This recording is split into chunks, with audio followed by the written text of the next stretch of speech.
أعوذ بالله من الشيطان الرجيم. بسم الله الرحمن الرحيم.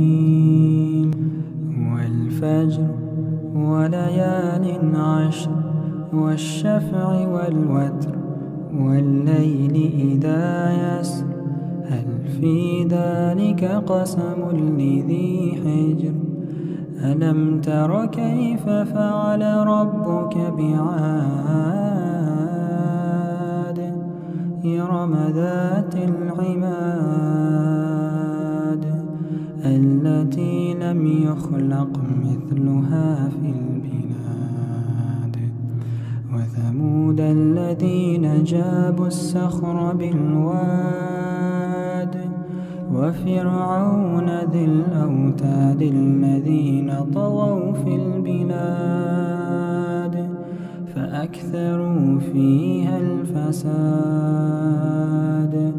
فصب عليهم ربك صوت عذاب